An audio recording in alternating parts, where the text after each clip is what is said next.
Au début, on ne sait pas si l'on rêve, si ses mains sur nos corps sont réelles, si ses souffles au creux de nos coups sont réels, si ses larmes sur nos joues sont réelles. Le rêve, nous le connaissons tous. Et ce que vit Gabriel n'en est pas un, ni même un cauchemar.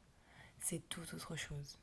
Gabriel vit une vie remplie de quotidien, se répète sans cesse les jours qui se lèvent et les nuits qui se couchent.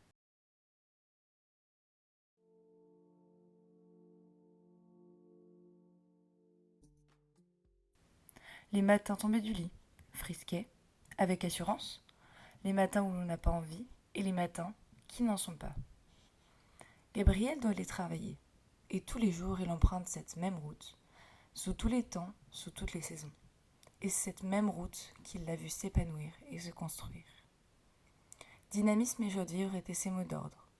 Rien ne lui faisait peur, ni même la brume et le mauvais temps, ni même la nuit. La nuit, Gabriel la terrassait, la faisait disparaître d'un simple claquement de doigts. C'était ainsi, il vivait sa petite routine dansante. Il n'était ni plus ni moins que lui, Gabriel, une personne lambda. Il se fondait dans la masse, sans un bruit, dans le brouhaha continuel du monde qui l'entoure.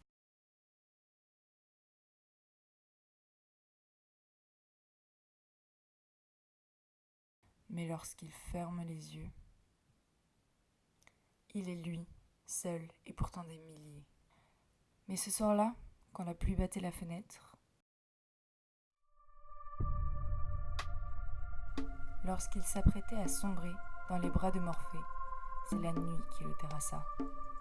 La nuit l'emporta là où il n'avait jamais été, et là où il n'aurait jamais voulu aller.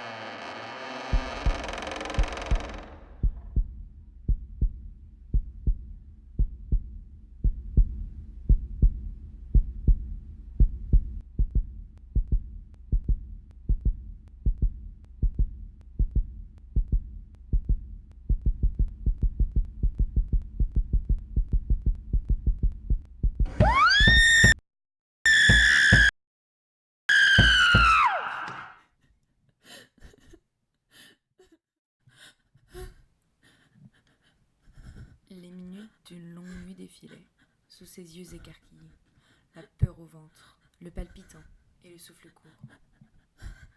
Il est encore là, il me regarde, j'en suis sûre, ça va revenir.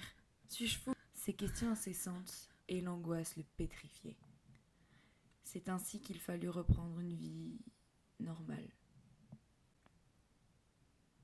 Chaque matin, il fallut réapprendre à vivre, à ne plus avoir peur. Bien que rien n'ait semblé avoir changé pour Gabriel, tout était différent.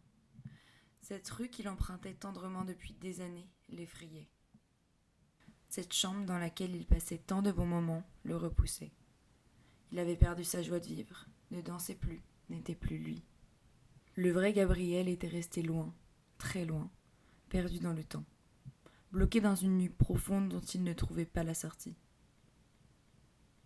Chaque soir devint une épreuve insurmontable. Le lit, à l'instar d'un objet de torture, n'était plus que panique et douleur. L'obscurité devint son pire ennemi. Il la fuyait comme il le pouvait. Mais plus les jours passaient, plus la vie redevenait normale. La peur semblait s'estomper, jusqu'à ce que Gabriel reprenne confiance et oublie que rien ne s'efface jamais.